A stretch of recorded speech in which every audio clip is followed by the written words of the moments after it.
You found the coolest place to be, the PlayStation collecting season. Come on, won't you sing with me? Welcome to the show.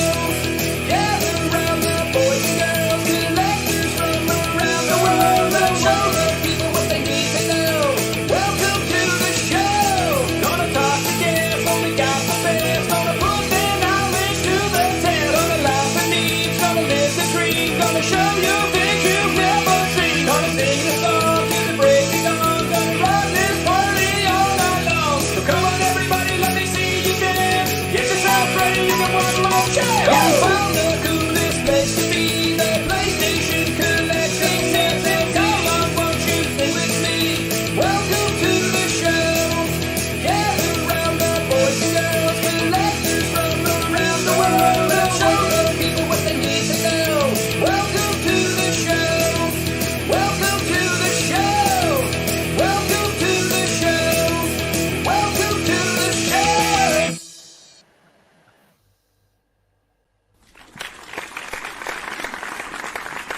Hey, Hey, what's up, everyone? Welcome to the PlayStation Collectors Podcast.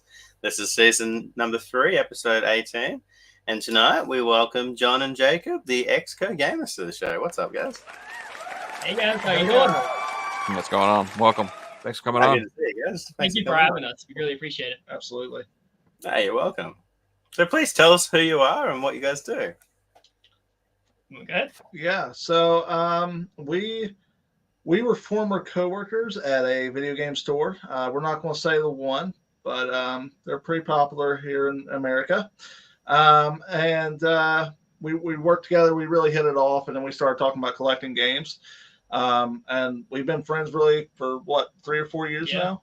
And then we've since departed from that company and have started our own podcast called Exco Gamers because we're ex-coworkers. Okay. No, I like it. That's cool. I thought you were like co-op gamers and you had a huge falling out, like playing like Mario Party, and that was the end of it. No, I keep saying that he needs to take me on a Mario Kart because I have not been beaten yet. I don't want to embarrass them. It's just I Oh don't my goodness. He can't take the heat. Oh, dude, Mario Kart is quite competitive. Like, I don't know, man. I used to remember playing that like when I was younger with like my nieces and nephews and stuff, and I would try not to like cuss and stuff with them when I was playing. And it was like really hard to in that game. You know what I mean? You like those turtle shells. Oh man, the blue one. Ooh. Yeah, of course. Not into friendship. That ends relationships. Or when you're playing with someone who isn't at that skill level, so you have to sort of slow down a little bit, but you also still want to win. No, I live by one rule and one rule only: no mercy in Mario Kart. I do not discriminate age, man, woman. I've beaten them all. Destroy them. I don't even mind the blue shell as much as like it's more like when I'm in like 5th and someone like hits me with a red shell. I'm like, why you gotta kick me when I'm down? Why you gotta humiliate me? Like I'm not even winning. Yeah. When somebody hits me with the green shell because they have to aim, I'm like, you know what? That was deserved. Like, Yeah, I'm more likely to hit myself with the green shell than somebody else. oh yeah, Or it's like when you whiff, drop bananas and then the next lap you hit your own bananas. Yeah. Talking about being done. Yeah, it's because it makes sense because it's like your lines that you like to go on a map, like your paths you like to take. That's where the bananas end up, you know. So I don't know. It's good stuff. Classic competitive stuff. Yeah, for me though, it's the ultimate friendship owner like ending games were always Mario Party and Overcooked. Those are the two that are just like, oh man, we're more likely to. Oh, if you want to test your friendship, if you guys really want to see how good your friendship is, play some Overcooked. I was playing with my buddy the other day, and we had the AI playing as well, and he had the thing where you like steal coins off someone else, and he just looked at me and took mine, and I'm like, "What are you doing?" He's like, "Well, I'm not taking the AIs." Mm-hmm. Suddenly, it turns into like a 4v4 with AI into a 1v1 where you're just trying to sabotage each other. Yeah. Well, the AI characters in those games are garbage. Like so when you're playing with like 3 people and you get like the 2v2 games and you get stuck with the stupid computer, it's the worst. You know what I mean? Like, you got 2 humans just like, and then the computer's just like being just completely oblivious. Like, oh, it's so frustrating. Yeah, we had one where it's like it had 6 allies, and it's the path to get the egg or whatever you need, and it goes for another ally like at the end of the game. It's like, okay, you've got 7 now. Good luck not using them. So yeah, that actually brings up an interesting topic of AI in video games. There's a lot of video games these days, especially online games, when the servers start to go down, they have to bring AI into the game, often those known as bots. And they have to skill these bots because you can't make them terrible and you can't make them overpowered. So it's such like a interesting fine line where you get bots in games. And I played PUBG, for example, and when they first came to the game, they would just stand there and shoot and miss you purposely. And then they had to like program them to be better because people complained, and then they had to dumb them down because people complained. And yeah, it's interesting how AI is designed in video games like that. Yeah, and some people, there is no happy medium for players, especially like with PUBG. You can make them as smart as you could, and people would complain. Like I know in Call of Duty, like playing with the bots, like back in the day, single player, you put them on veteran, you would be walking, and they would just immediately, without even being their peripheral, they would just turn to you, and it's like, oh, okay, fine. Yeah, I remember like you can't add that whole element of surprise to an AI when they know where everything is, Yeah. The true test of a real AI, if you want an authentic experience, is they need to make them teabag people. Yes. Yeah. Yes. Then I'd be like, okay, now I feel like this is real. And if it could throw some insults about my mother in there too, so I feel right at home. Stick to the text. Yes, exactly. that would be gold though. Imagine getting killed and you're like, oh, that was a bot. And then it comes over and teabags you. You'd be like, wasn't it a bot? Yeah, or if you shoot it and it asks you to fight in real life. Like 1v1 me, bro. Oh my god! I'm a guerrilla warfare ops. No, I'm just kidding. My dad's uncle knows so and so from Sony, and you could be onto something though, Joe. It would be like a funny spoof type of video game to do that. Yeah. Yes. Well, if I was in charge of AIs, it would be good time. They'd be like all of the time. They'd be like, you spent $3 million on this. They can't shoot. I'm like, yeah, but watch this. They teabag. he mooned them. Look at that. You see it? Look at. I made him whiz on this guy. Look, he whizzed on him. I'll tell you one game that does AI pretty well. That's chess.com. Chess.com is got like multiple levels of AI, and depending on your skill, you can verse the computer, and it's good at chess. So, I mean, it's a simple game, but they do it really well, Yeah. Yeah, I'm not good at chess. No. They would whoop me. I don't play it much either, but I respect how big it is these days. Oh, yeah. Oh, yeah, absolutely. It's a game that's been around forever, and it's one of the most popular games on Twitch in 2024. It's pretty crazy. Yeah, no, it's that is crazy. You even have these people set outside and would challenge people and like play them twice. If they beat them, they won't play them anymore. And it's just insane how good they are. Yeah, exactly. I don't play it much either, but I just watch it all the time on Twitch. It's really cool. So what are you guys into collecting? I'm more of a casual collector. I really only like grab games that are of interest to me or I think would be fun to play.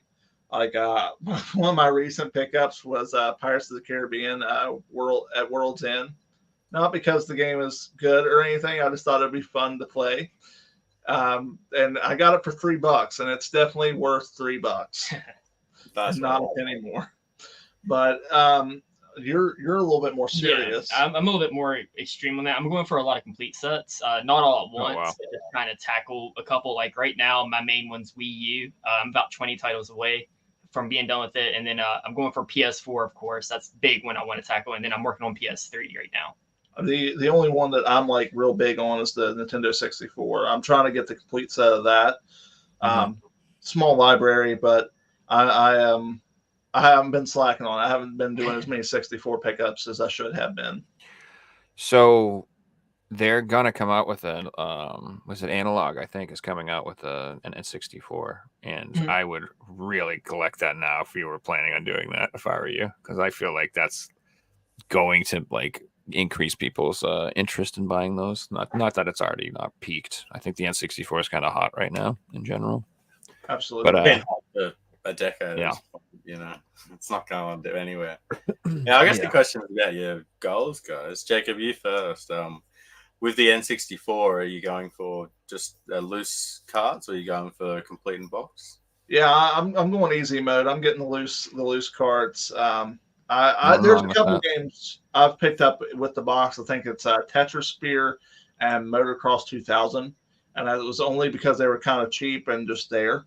So I just went ahead and grabbed them. But for the most part, I do loose just because it's a little bit more affordable for me right now. I found a lot of N64 collectors all do that at first, and then say you complete the set and your passion's still there, you might start upgrading those games to get the boxes and things like that later down the line. So you mean to tell me I might be going further down the rabbit hole than I imagine? Yeah, the rabbit hole has no ending. In case, like, I've discussed this several times, but like, what is a complete set? Like that can go on and on and Absolutely. on and on, because you can just be like, well, I got all the American games. Well, now I'm going to get all the ones that were released in Brazil too, and then you know what, I'm going to get the PAL games too, because I got this thing that plays PAL games. And you know what? There's only like 10 exclusives from Japan. You know, I can't speak Japanese, but why not? I'll get those too. You know, hey, why not? Yeah. Oh, there's variants. Oh yeah, this is this country got this blue one. Well, I need the blue one, and I'm gonna get the blue, and it just goes on and on and on. It gets to the point where it's like, home brews. You mean Capcom moved 3 suburbs away and they changed the address on the back cover? Take my money. Why not? Why not? You know, the 64, and there's so many like different versions of the console. You know, there's blue, there's red. So there's people out there that have like every single one. And I'm still over here with my charcoal gray, like, yep, this is what I got.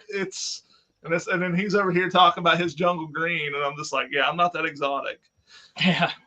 That's another rabbit hole itself, collecting consoles. Like, it can be beautiful, but consoles take up a lot of room too. So if you've got a big console collection, you're taking up room for a lot of video games that could fit in that spot. Yeah, absolutely. Like, I have a big console cabinet here to our right, and like, I have my PS3, my Switch, and my 5 and my Series X in there. And then on the bottom, I have the consoles I'm not playing a lot. And they just take up so much room. And then like with the podcast, I moved I've been altering it every episode to put in a new system. So we knew we were going to be on here. So today's episode was the PS2 with Ratchet and Clank going in the background. Oh, nice. Nice, dude. I love the little CRT. It's awesome. Best Ratchet and Clank games, by the way. The PS5 one was good, but I think Ratchet and Clank 1, 2, and 3 are the best. Oh yeah. Yeah, absolutely. That's a game that I would like to see remastered for the 5. Yeah, I'd like them to do 2 and 3, because they did number 1 on PS4, but we haven't got 2 and 3 yet. That's true. I think they should just do like a full-on collection, like you know how they did the remastered collection on PS3. They should do that again on PS4, and they should do that with the PS3 games. It's like how there's like 7 Ratchet and Clank games on the PS3 or something. Or I don't know, 6 or 7. There's so I mean, many. they're good games. They're not PS2 quality. The PS3 ones, I would say. Yeah, it would be. I don't know. I wouldn't mind like a 2-disc collection. I would We'll do the trilogy again. Like obviously, it was on PS3, so it can fit on a disc. You know, remaster it for PS4. It's a Sony IP. You know, that'd be literally the same as Nintendo going, let's put Super Mario on a new system. Yeah. Why don't Sony do that? Like, it'd be easy. Crazy. Yeah. I got into your collection, John. That's a really ambitious goal, man. Yeah. My first thought is, how many shelves have you got, and how much room have you got to put all these games in? So when you break it down, in my apartment, I only have my PS4, my Switch, and my 3DS collection. then my mom's a collector as well. So in her house, I have a bigger game room. So that's where most of my collection's at. And I keep it kind of mainly over there because she plays a lot. I don't think I'll finish all of my goals. Like, I don't think I'll ever have like a complete set of everything. But the ones I do want is like the PS3, PS4 for sure. And end goal is kind of to have like a small museum that I can go down. If there's a game I want to play, I don't have to worry about it. It's there and I can just load it up and go. Nice, But my mom is one of the big reasons I collect. Me and her just as much as we play for the games. So she'll go out shopping and buy something here and there for me to add into it that she thinks is cool. And it's just been a blast. So she collected when she was my age and she passed it on to me. So I've just grown with it. I mean, that'd be fun sharing the passion with your mom as well. It's really cool. Oh, it's a blast. And she's crazier than me about it. Like when Skylanders came out, that was like her thing. She had to have every Skylander. It didn't matter what it was. Nice. I had another question about the PS4 set. Are you including limited run games in that? Yep. Oh. I do. I don't buy. I mainly buy those because I use Mercari sometimes, not a lot, but a good bit, and I'll find them pretty much cheap on Mercari, and that's when I'll buy them. I try not to buy them when limited because it's just gotten crazy to keep up with. At first, I was, but now it's just impossible. As long as you get those big titles that you sort of know the ones that are going to be exciting because everyone's excited for them before they come out and things like that. So if you get those ones and then the ones that you're like, never heard of this game before, I'll just wait till I can find it cheap, then it's definitely a good goal. Oh, yeah. And then my next question was, are you doing just North America or are you doing PAL or... So I was thinking about going crazy and going PAL, doing Japanese, and then the girlfriend gave me that look like, hey, you need to slow down a little bit. So I'm staying mainly with just North America right now. Nice. Oh, yeah. Well, the PAL region has an absurd amount of PS4 exclusives. So it's oh my god, dude. Yeah. Germany alone has its own genre of games, I'm telling you. And it's like, oof, these things are just like, just quality stuff.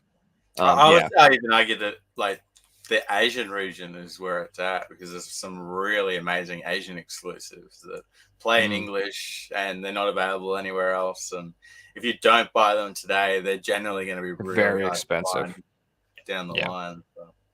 That is a goal of mine, is to maybe eventually travel to Japan and grab like a game for each of my systems that maybe is not sold here. Yeah, nice. That's always cool. I think that's like every gamer's dreams to like take a mecha to Japan. You know what I mean? Yeah, like a spiritual absolutely. thing, at least once in your life. Yeah, I would like to do that too, and just go there with like $5,000, load up $5,000 and an duffel empty bags. suitcase. Yes. Have you guys ever done that before? Got on a plane with an empty suitcase with the ideas of bringing it home with video games? I've done it a couple of times. I'm not. That'd be awesome. We do a lot of local. Now, I will say, when I went to England, I went to their version of GameStop, and my mom was laughing at me because she knew I wouldn't be able to play them until I got home. But I was like, it would be really cool just to have some PAL versions of games. So I was like, I don't have this one.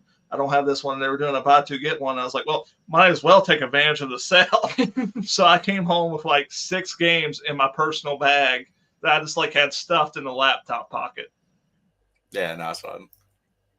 I've had a few interesting conversations with customs where they're like, what's in the bag? And I'm like, video games, and smiled. And then they're like, what else? And I'm like, that's it. And then they open up 200 video games and they're like, oh, you were serious. Yeah. Like, I'm not going to lie to you. Usually it's a laugh after that. Most people are pretty reasonable. I haven't had any, like, open all the sealed ones or anything like that happen, thankfully. Oh, good. Yeah, American customs, at least in my experience, like when I went to England and went to their customs, they were super nice, like felt very welcoming. And when I came back to America and went through customs, I felt like I was being interrogated. Like they were super dry. They're like, do you have anything you want to say? And I'm like, no. Like, yeah, no, you're definitely spot on there. And thankfully, I've done trips to America, but I'm buying games in America, so I'm taking the empty suitcase there, and I got nothing to declare. And it's, you're taking stuff home, so you don't have to deal with the American customs. I'm dealing with the Australian customs. Yeah, I have one that's like done something like that. No, I mean I've traveled overseas and stuff like that, but like I was I can't tell those stories what I was bringing back.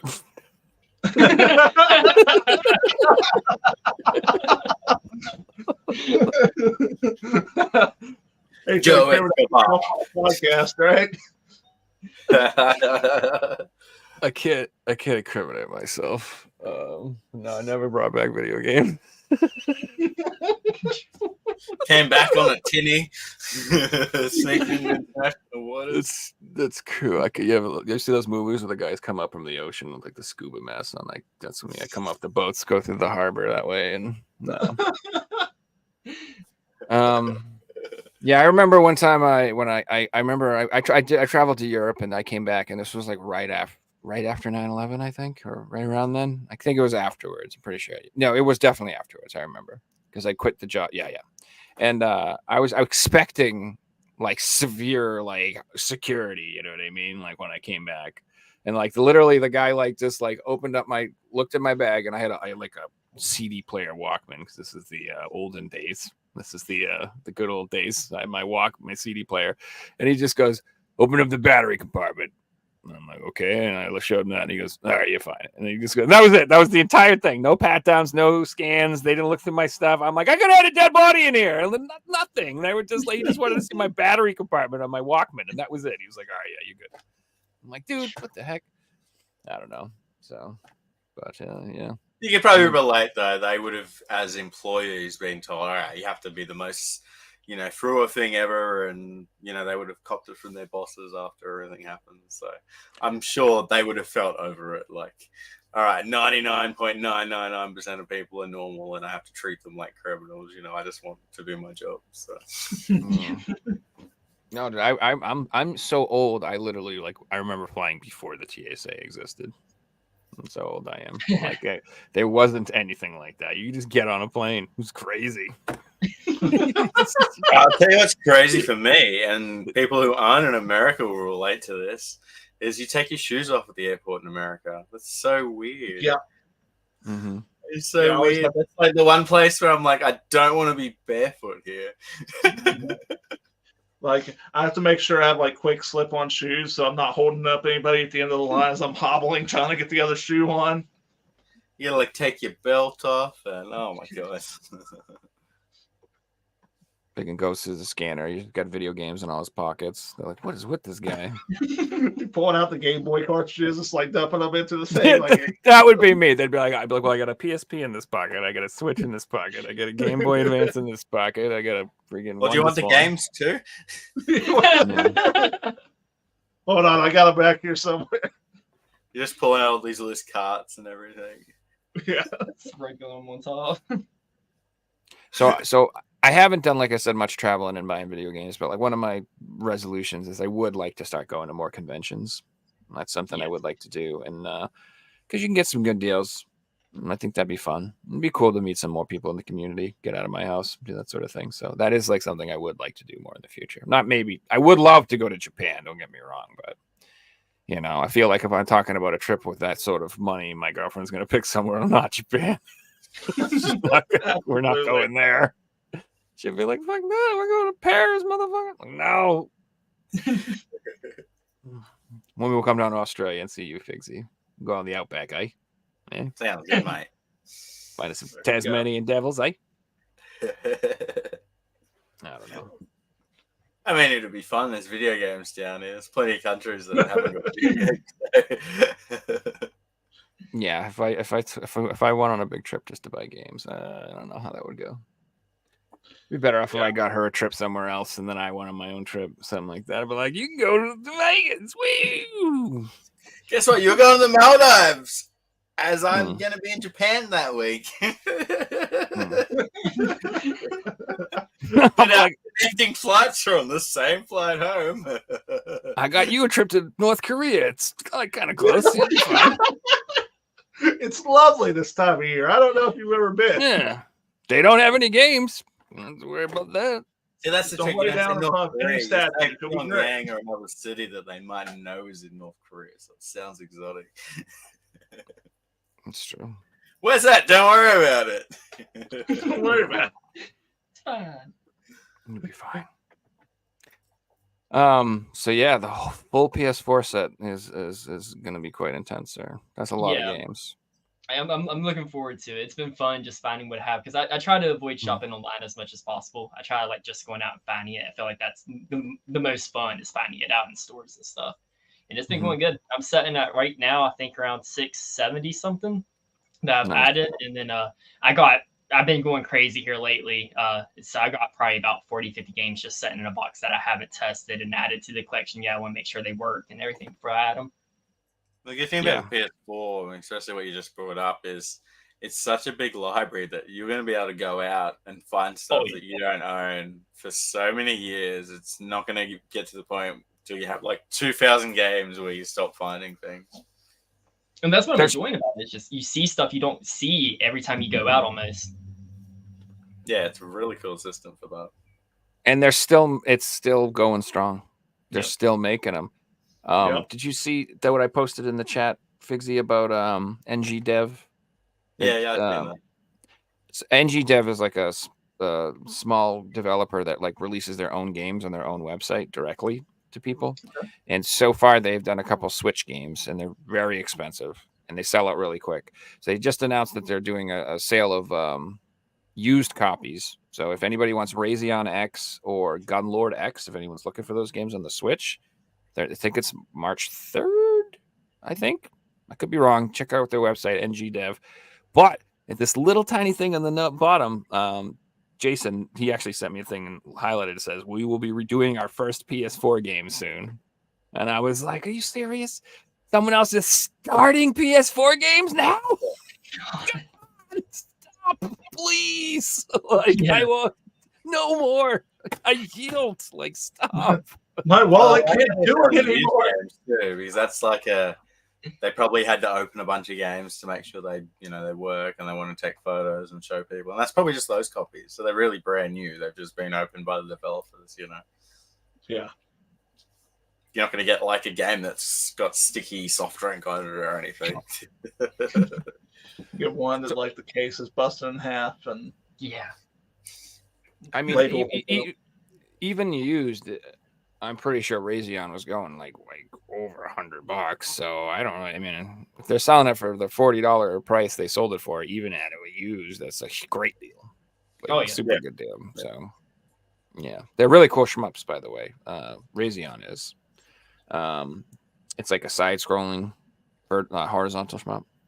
Okay. And then Gunlord is like Turrican. If you guys have ever played Turrican, it's kind of like that. It pretty much is exactly like that. Both are great games.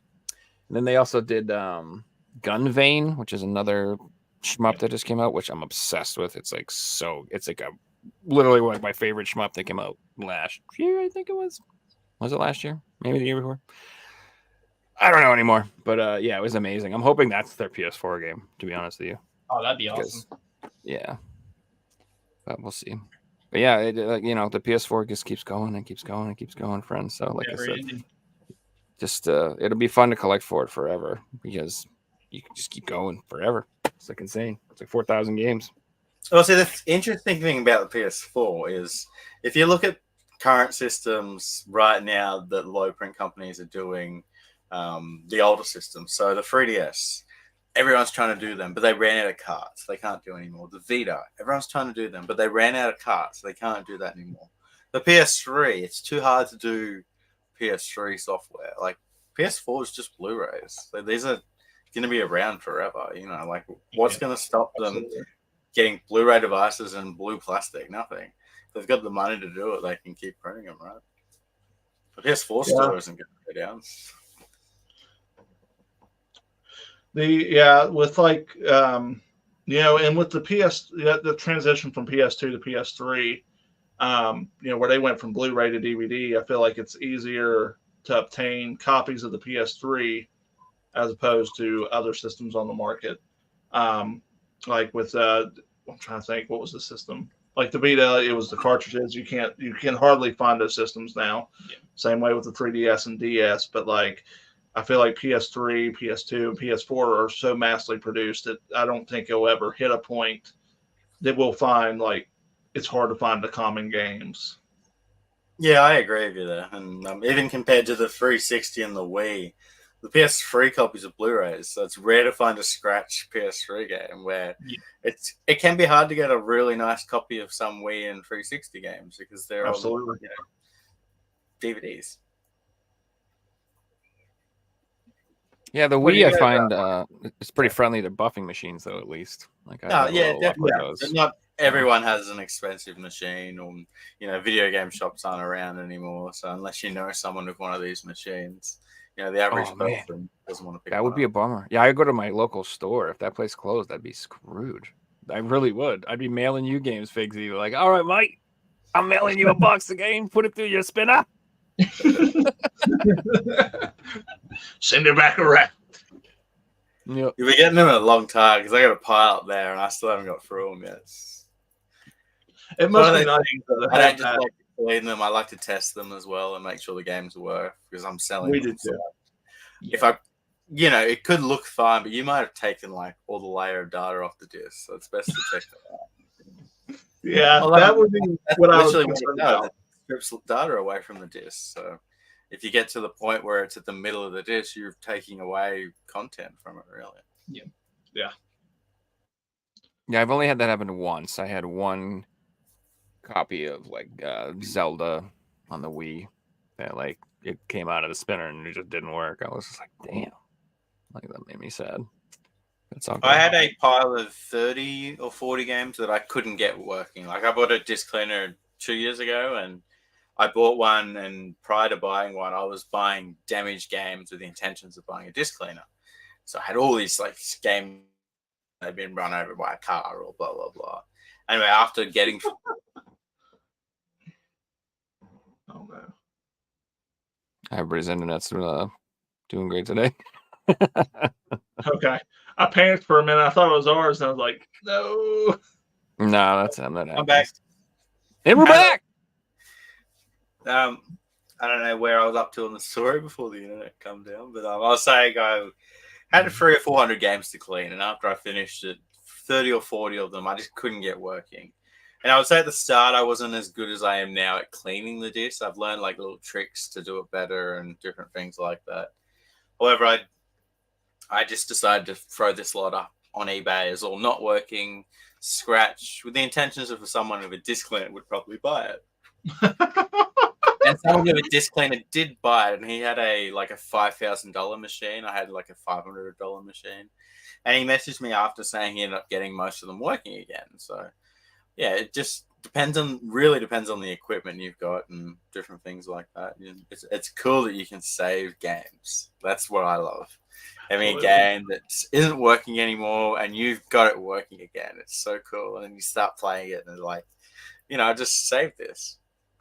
Oh, it's a great feeling. I remember as a kid, like everyone was like, yeah, you just take your disc, you get some toothpaste, and you just rub it in the scratches and rinse it off, and it'll work brand new. And I remember like going through the process of like hitting every nook and cranny of this disc, and was so excited when I cleaned it off. I was like, I'm going to fix this game. I popped it in, and it was like, nope. And I was like lied to on the playground again. But there's like a method behind that. Like even just using water can sometimes work. Because if it's just like a smudge or something and you don't see it, but it's there and you clean it off and it could get it working again. Like you mentioned you're big into the N64, the famous blow into the N64 thing. You put it back in. Apparently that doesn't actually work. But what happens is you put spit onto the board, and the spit gets it working again. I don't know. There is a method behind it, but I say, Nintendo put out a thing saying that did not work, and I'm like, I beg to differ. Like, you know how many times I'm like, all right, fine, if it doesn't work, still won't work. Do the blow, stick it in, good to go. I know. Oh, dude, always. Did you guys have an original NES growing up? You ever play like the old school one? Dude, I had methods. I had methods to play games. You had to be like, all right, this game, you have to put it in just barely. just barely, and push it in so it slams in right over the lip. Like you can't push it in all the way; it'll never work. You can only like barely put it in and push it down, and it'll work. And then other ones, it's like you got to push it to the left and stick it in the back corner, and that'll work. It's like I literally remember certain games having to position them and put them in a certain way to get them to work. And then they would still like sometimes it would like trick it, work, and then all of a sudden it would freeze and be like, you have to do it again. Like, I remember reading somewhere when the NES came to the American market, they changed it because in Japan, when it was coming out as a top loader to prevent having to set and wiggle and try to get it right. And then for some reason, it was like it looked more appealing as a side loader because it looked like a VCR. So they've done that and then like realized like years later that it was actually damaging the cartridges. And that's why you had to like wiggle and hold your mouth just right and do the hokey pokey just to get your games to run. So I have a theory on that. With gravity, it makes sense. So you can even relate it to like phone chargers or headphones or like, you know, my phone doesn't charge, but if I put it in like this and no one touch it, it's uncharged. Yeah, dude, you have to like stack the wire like on top of a book. You ever do that? Thing? Yeah, you know, you have to do that. I have to turn my phone upside down just to get it to do anything now. Yeah. So I think you made a good point about making it more look like a VCR because if you remember, well, you probably remember, but the video game industry like crashed from Atari, and like the video game, like people didn't want any video games anymore, like at all. Like it was like oversaturated, crappy market. Nobody wanted that stuff in their house, so that's why they didn't call it like the Nintendo video game console. They called it the Nintendo Entertainment System, and they made it look more like a VCR. So like they were like trying to trick people into thinking it's not just a video game console, like it's gonna be more than that. You know what I mean? But it wasn't. It was just a video game console. If that was Sony, they would have put a VCR in it. Yeah, true, right? That would have been like, we make VCR players. Let's just make games in VCRs now. Yeah. I'm shocked we didn't get something like that. I mean, yeah. That would have been badass, the giant laser disc video games. That would be cool to have today because you don't want to have a big VCR player, but if it played video games you collect, that would be cool. Dude, one of the holy grails is the TV with the built-in Nintendo. And does it have a VCR too? I can't remember. But there's like a TV. I think is it Sanyo? I can't remember. There's a TV that has, it's got a Nintendo built into it. And I remember when I was a kid, I went to someone's house who had that damn thing. And I just remember their family didn't work. Like they were on food stamps and stuff like that. And my family did have my dad and mom did work. And I was like so confused. I'm like, how come they have the nice TV with the Nintendo and we don't? I did not understand. I'm like, how do they have this? They don't. You said they don't work. How do they have this, Mom? I don't understand this world. That was like when I first realized the world is just insane. Nothing makes sense. Everything's upside down. Oh, okay. I was like, I literally couldn't. I'm like, how do they have this? This is like that back then. That thing was so expensive. That TV, like you don't having that. It was absurd. It was like having a freaking I don't know. Meanwhile, Timmy's mum and dad are on like struggling week to week because they bought this expensive TV on credit that they can't pay for. Yeah, maybe. Got food stamps because of it. That's why they were on food stamps. Was that? That was true. I like that. It's a massive collector's item now. Like it's, I can't remember who. Somebody I watched said that they paid like $10,000 just for the TV, and I'm just like, let me keep my NES and my CRT back here that cost me $80. Like, be fine with that. So the thing that makes or breaks the price on that is if it has the remote. The remote is like insanely hard to find, and it's like worth as much as the TV itself. I'm pretty sure. That's interesting because you can program remotes these days. So I'm sure like you could make a remote for that TV that works. Of course. But it's not the remote. The remote. The one that goes with it. Yeah, I'll tell you guys what quite collectible these days. Not video game related, but do you remember the old VCR players that had the DVD combos as well? Yeah. Those are quite collectible these days. Really? Especially for people that collect movies. So it's perfect for them. I had some like a lot of the original Disney VCRs that were like the original unedited versions of the films that are now worth a ridiculous amount of money, and I stopped watching them, but I was still going to keep them because like they were Disney, you know, like I may pop it in one day and watch it. And my mom was like, they're taking up space, so I gave them to your cousin. And now they're worth like $5 or $6 grand, and I'm just like, cool. I could have went to college on that, but no, I had to give it to my snot brat cousin. That sucks. That's like growing up, you know, you're lucky if you leave home with a toy collection or a video game collection or anything. Yeah. Grateful for everything that I've still got from when I was a kid, because it's like a lot of stuff, you know, your parents get rid of. And it makes sense, you know, they're old toys or they're old things you don't use anymore, and they sell them to buy the new ones and things like that. Oh, that's why I'm still happy about those PlayStation magazines, like surviving. That was like a shock that like those still existed. I'm like, I can't believe you guys never threw these away. Like, just in a box. It would have been like we just forgot they were there, you know. That's literally all it was. It was just like one day they cleaned up the house and they were like, "What the hell are these damn things?" Yeah, but it was so nice of them to call me and be like, "Do you want these?" And going in the bin tomorrow. They're like, that guy Joe's pretty mentally ill when it comes to video games. He probably wants this. I should check with him. My buddy, that's how he started his complete in box collection for the 64. Is that his dad held on to all the original boxes when they bought them at the store. Mm. He said that his dad started doing that after he ripped the Diddy Kong Racing box, and then he said his dad started storing them after that. And then he told me, I think a couple of weeks ago, he told me that he bought the box and it was like $300. He goes, I will forever be kicking 5-year-old me for doing that. Yeah. The pain in his dad's eyes seeing him rip that. Yes. You're like, I'm never giving him one of these again.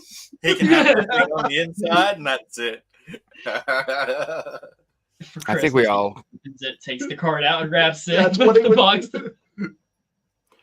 I remember like when I was a kid, I watched this cartoon called The Inhumanoids, and it was on for like one season. And I just remember I had the toys growing up, and I loved them. And of course, like one day I was like, oh, you know what?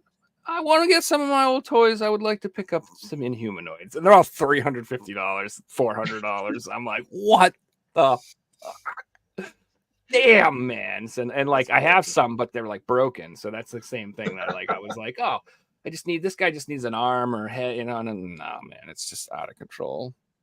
But yeah, they all have parts except for the expensive ones. My dad was really big into MacGyver as a kid, and he had one of the MacGyver action figures that now go for ridiculous amounts of money. And he was like, yeah, he's like, I had that action figure and I blew it up with a firecracker. Exactly. And that's why they go for a lot of money, because I'm sure like half of them got blown up with firecrackers. It's not his fault MacGyver didn't figure out how to get out of there in time. Yeah, he said he was blowing up. He's like, Murdoch got him. It reminds me of modern videos that you see of people who aren't video game collectors, but they're into like video games, and they'll pick up the new game day one, but it might be like the collector's edition, and you see them get it and they rip it open. Oh, what are you doing? You should not be the one who owns this. Yeah, I've gotten like a letter. The case on the ground or something. Yep. I wanted to ask what you guys have been playing recently. Oh, I just hopped on the rabbit hole of Final Fantasy VII Rebirth. I just got through Chapter 1 today. I bought the collectors for it and just got the chance to play it today. And oh my god, I'm loving it. No spoilers. So good. The deluxe or the collectors? You get the collector's edition, the big thing. Well, not on a lot of things. That was like a big. Me and my mom got really big in part 1 of the remake, and so this one I was like, she wanted the statue displayed in her mantle in the living room, so I was like, we have to do it. Okay, it's Final Fantasy. I can understand that. But I mean, we are having an absolute blast so far, and we've only made it to Chapter 2. We just got to Chapter 2 before I came over here to do this. Are you guys playing together? Yeah, me and my girlfriend are playing right now, and then I'm going to do my hard playthrough with my mom because she told me if I didn't play the game with her, she'd kill me. So we got to do it, and I'm looking forward to it. I'm so excited. No, that's a cool experience playing with someone else too. Usually, like I used to have a mate who wasn't into video games, but he'd like sit there and watch the cutscenes and watch me play and different things like that. Oh, she gets into it. She gets all excited. I love it. We played through Final Fantasy 16 together, and she went crazy on it. Nice one. That's awesome. Yeah, I just finished 16 a couple days ago, like desperately trying to finish it before Rebirth came out, and I did, and I loved it. And I'm like 90% through chapter 2 on Rebirth right now. It's so good, dude. Oh, I'm having a blast. I like it better than 16 for sure. Yeah. There's an Ifrit statue from 16 on Square Enix's store website. She's been trying to get my stepdad to buy it for her, so she's been talking to him and everything. It's like a $300 statue, and she wants it on the mantle. She loves it.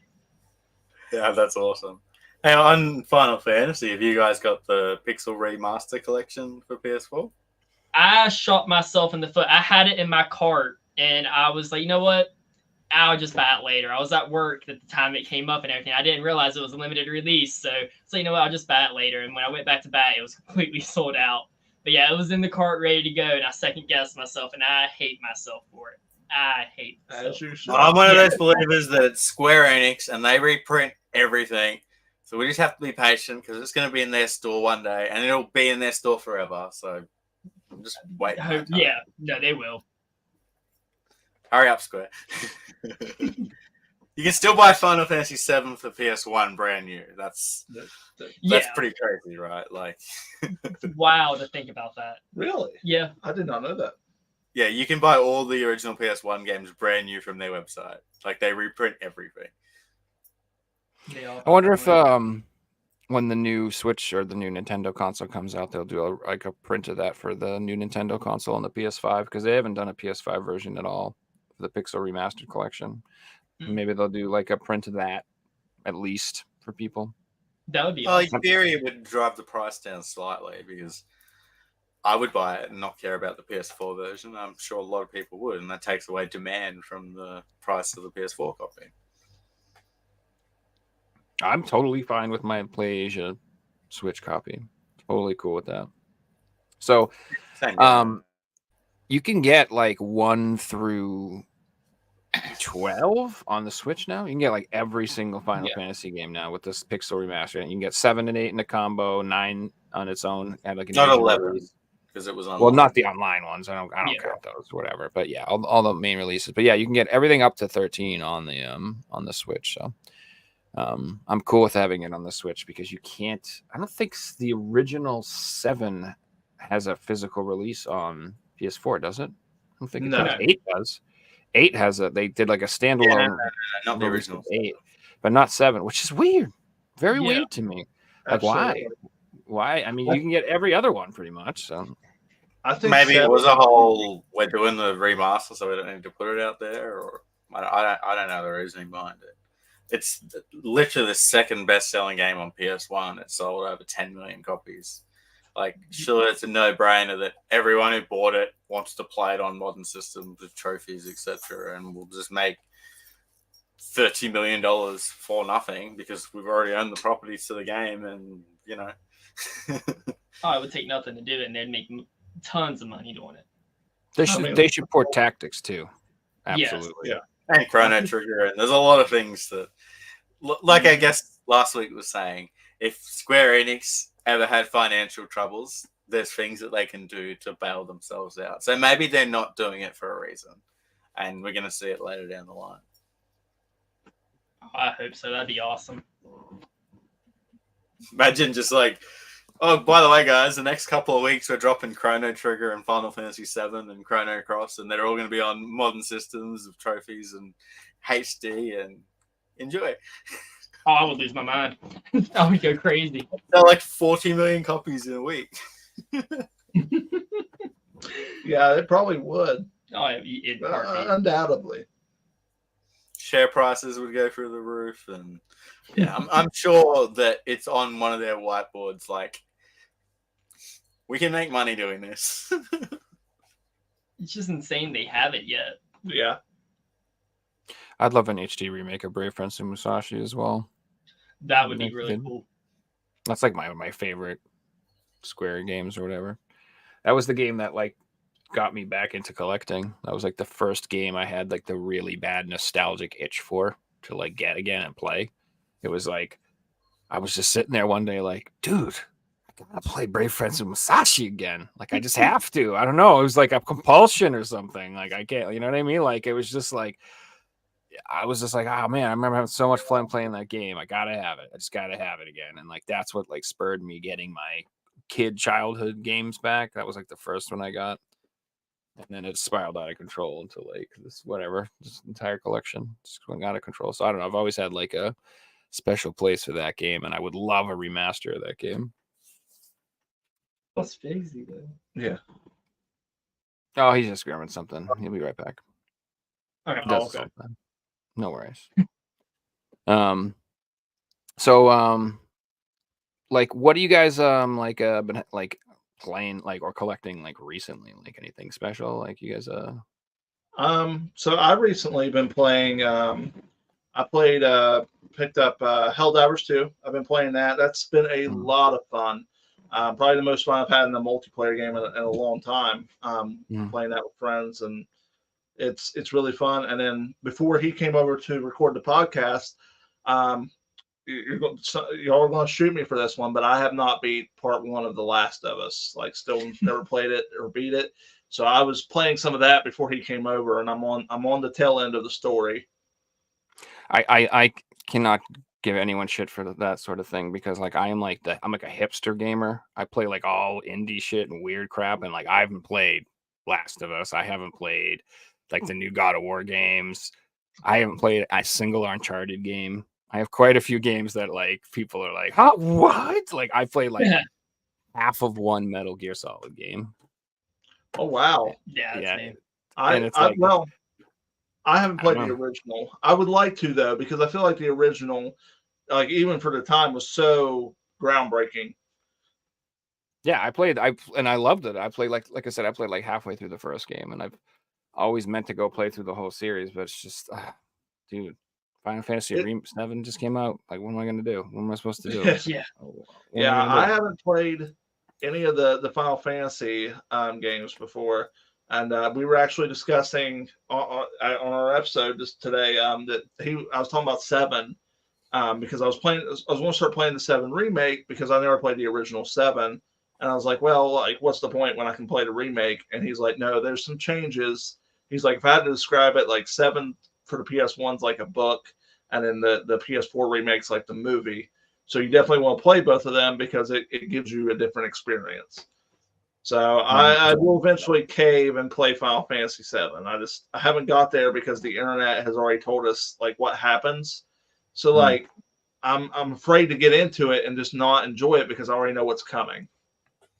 See, I think today it's almost better to play the newer one because nostalgic is such a big thing that everyone who played it back in the day had such a better time because at the time it was the best graphic game out there, the best story, the best of everything. But you're going back and you're looking at this like pixelated game that, you know, looks like it's 30 years old. And as amazing as it is, you're going to be judging it to everything that you've played after it. So, you know, playing the new one first and then understanding the story and realizing how much of an amazing game it is, going back, you'll probably have the better experience. And the controls alone, completely 2 different styles of controls. Yeah. So getting back to that use of that old PS1 style.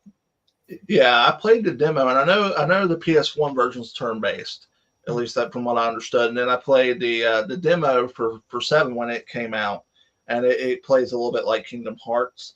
So I was pretty okay with that because I did enjoy Kingdom Hearts. I think you would like it. Yeah. So Kingdom Hearts is another one that like you can go back and play it on PS2 or you can play it on PS3 or on PS4 or on PS5. It's so accessible. That's really cool. Yeah, no, that's something I really wish studios would do stuff like that. Like just make your games accessible as possible. Like, you know, my favorite games even now were the PS2 platformers, you know, Ratchet and Clank, Jack and Daxter, and Sly Cooper. And they put Jack and Daxter on the PS4 store, but it's like a poorly emulated version of it. and I would love for those titles to once again get some love. They did hint at them and Rift Apart, like with the Rhino. You could drop them in, they would just like stand there for a second. So it was really cool to see them. But like I would love to see, because like I think Sly Cooper will be great if it was done from the ground up with the like cel shaded graphics. Or they ported the PS3 version over, which was amazing. Yeah, What you just brought up, Jacob, is a good point. Like there's plenty of remasters out there that go two ways. They're amazing and they've done the game justice and they're better than the originals, like Spyro Trilogy, for example. Playing that again with trophies in HD, like I loved it as a kid. It was just as good as an adult replaying it. Same as Crash Bandicoot. Like playing it again as an adult, I'm like, this is taking me back to my childhood here. Boogada, boogada. I was like, oh my god, this is so good. And then like Tony Hawk, that was absolutely amazing. Happy to give them full price day one if you're going to give me that nostalgia, but also make it feel like a new game. But then there's companies out there like Rockstar that just slapped the Grand Theft Auto trilogy together. It didn't have the soundtrack. It ran like shit. It's better to go and play the PC version that's been out for 20 years. Like, but the problem is people buy it day one because these games sell because they have the audience. So, you know, it makes a real problem in the industry that they're still making money giving out a shit version of the game. Like, you know, I love people that boycott that, but we're never going to see a Rockstar boycott. No. I mean, they're too big. And like, you know, Red Dead Redemption 2, I think was fantastic. And I would love to see Red Dead Redemption 1 redone in the Red Dead 2 engine. But I know Rockstar, and they're just going to do what they've done. Well, they have already done it. They just slapped it with a PS4 label on it and was like, there you go. Enjoy. Yeah, there you go. It's kind of not as good as the PS3 version, but you've got it. Yeah. And I hate that they do that because they have the resources to do so, but they just refuse to do so. They spent $2 billion on GTA 5. Oh, yeah. That was that. They got the money to buy a team and say, hey, guys, we want you to make a new version of this game. Here's the game. All we got to do is make a HD version of it. That's not going to cost $1 billion. You know, it's going to cost fractions. The advertisement's going to cost more than what's going to cost the team to do that. Absolutely. Something I hate to, I'm not trying to take over your interview here, but we were discussing something with our podcast in our first episode is a lot of companies are starting to do some layoffs with their physical departments. How are you guys feeling about that?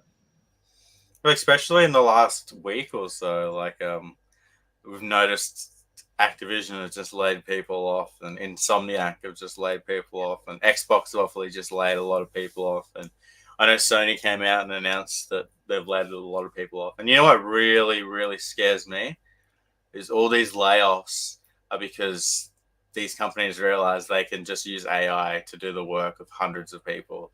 And we're going to get AI in video games soon, and it's going to suck. But once it's there, it's not going anywhere because it's not going to be bad enough that it will be terrible. People will still buy these things and play them and still have experiences, but you're not getting authentic someone's idea that they're thought of, and like that's just not going to be around anymore because it's too expensive, and that's sad.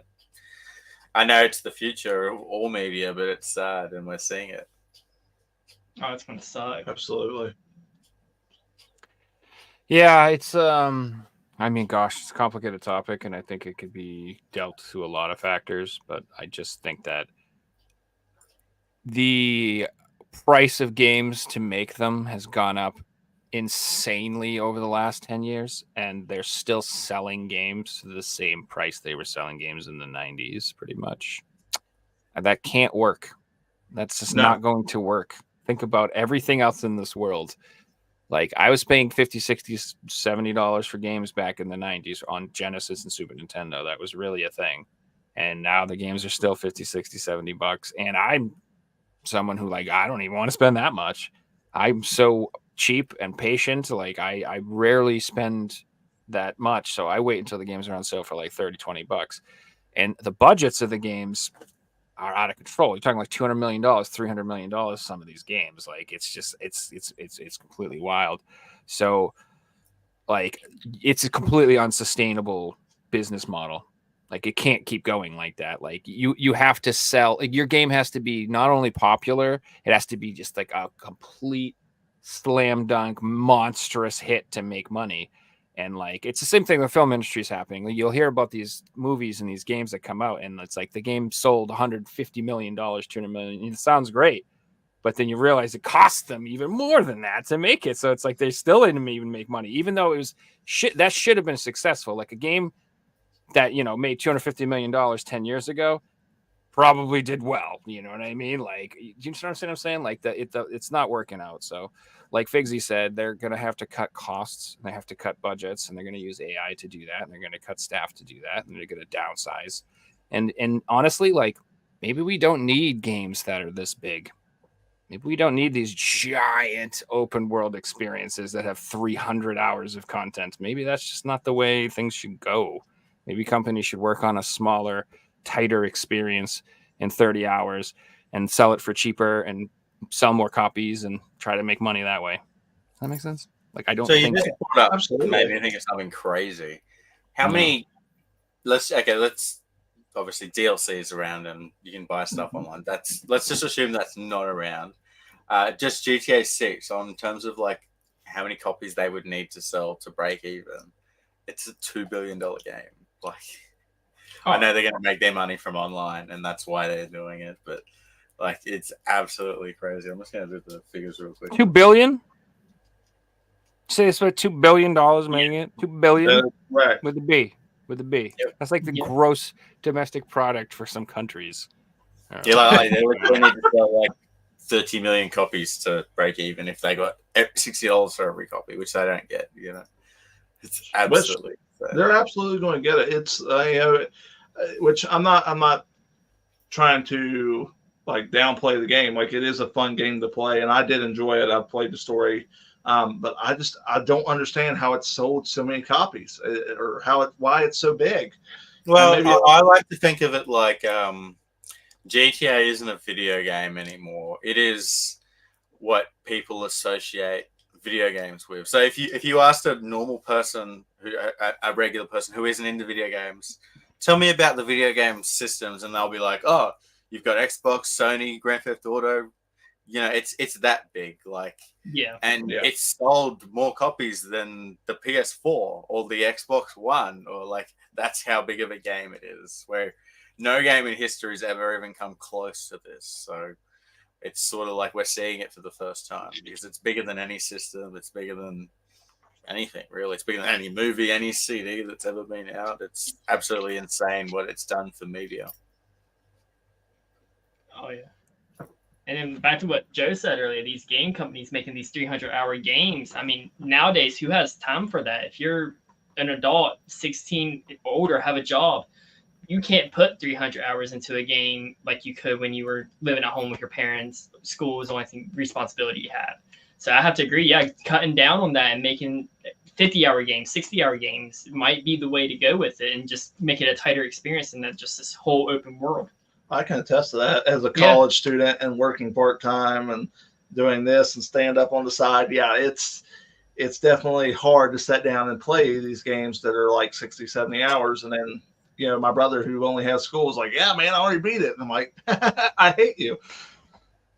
Especially like Ubisoft titles where, you know, 150 hours of that 200-hour game is just getting collectibles and doing the same thing in a different location that's, you know, being copied and pasted all over the map. And, you know, the story isn't that good, and you slap through that really quickly. And it's, if you've played one Ubisoft game, it feels like the last one. Like, I loved Far Cry back in the day, and Far Cry 3 was one of my favorite games. And I remember buying Far Cry 6 day one, and like, it was cooler than Far Cry 3, but I already played this. I already have played games exactly the same as this. This isn't new anymore, and I don't want to climb this tower that I've climbed a million times. It takes 10 minutes. And if I fall once wrong, I got to start again. And like, this isn't new anymore, you know. And then it's just overdone in the video game industry. And I guess it's no fault of their own. They're still making a good game, but because I've been around for so long and played so many of these new games, you just feel like they're all the same. Yeah. How did y'all feel about that new quadruple A title that Ubisoft just dropped? Now, what was it, sir? Skull and Bones. Instead of calling it AAA, they called it Quad A for 4A. The Skull and Bones, the game that was like in release cycle for like 10 years, and okay, yeah. I played the beta, and like for a game that was in development for 10 years, I was expecting so much more. It was I heard it. I heard it was like riddled with microtransactions. I saw that. I didn't really look at it, but like, I mean, it was $70, and literally it was just a boat combat game. It was not like you're a pirate, and for me, like sword play is also a big part of that. And there's no sword play. It's just you on a boat, and you're shooting, you're doing missions, and you're just sinking boats, or collecting resources, and that was it. Well, you've also got that other big open world MMO boat. I can't even think of the name of it. Sea of Thieves. Sea of Thieves. I heard that one's actually decent. Came out, and it is amazing. And I think that would have affected Skull and Bones because, like, prior to that coming out, they were going to be the first one doing that kind of genre. That, I mean, I know Assassin's Creed touched on it a bit, but it's an entire game just around that. So, yeah, that's why you don't release a game for 10 years. Yeah. No, I expected that game to get canceled twice, and I was like, they're still powering through. Okay. Yeah. Now think about working on a game for open world games. That's a good question. It is. So, I am. I mean, yeah. I mean, it depends. Yes and no. Like, it depends on how good it is. Like, I'm enjoying the Final Fantasy world quite a bit because it's a rich, vibrant world full of lots of cool stuff, and they put a lot of interesting, different things in it. It's not just like, oh, look, a pack of monsters. Oh, a pack of monsters. Oh, a pack of monsters. It's like, here's a mini game. Here's this special fight challenge. Here's this special thing, research device. Here's this special quest. It's like all different, intriguing things that make me want to explore and have fun. It feels like it's full of stuff you can find. It's not just in the world. And it's not straight up just fetch quests, which is really boring. A lot of places, a lot of companies just go, well, here's your quest. Talk to Bill. Yeah. Bill talk to Fred. Fred says, go back to Bill. Give Bill the thing. Bill gives you some money. Like, it's not exciting. It's not like a story. It's just a fetch it quest. It's not like, I don't know. Like, I want, it should, like, the quest should be engaging some way in a story. Even if it's a small story, it's a short story, it's a little story. You know what I mean? Like, make it like kind of interesting. Absolutely. Yeah, that was my problem with WoW. I had some friends that were really deeply invested in it, and they were like, yeah, you should create a new character and play with us. And I was like, okay, cool. And I spent 2 hours doing Fetch It Quest. And I exited the game and uninstalled it immediately after because I was just like, I'm not doing this. This is the most boring game I've ever played in my life. Yeah, you got to put in 300 hours to get satisfaction out of it. And because you're playing with overpowered people, if you hang out with them, there's no fun for you because they just kill everything. And exactly, I'm just standing there like with people high powered in WoW. I tried to like get into it and I just couldn't. And I put in like 20 hours. Sorry, guys, I don't want to put in 200 hours to have fun. No. Going back to what you said, Joe, on Bill and Ted, I said the games that I dislike these days are like that. The ones that will put, okay, here's Ted on the map and here's a marker how to get to him. I really loved Elden Ring and how Elden Ring done its open world. And here's the world. I'm not going to tell you anything. Work it all out yourself. And then, Tears of the Kingdom and Breath of the Wild were very similar. Like, here's the open world. Work it all out yourselves.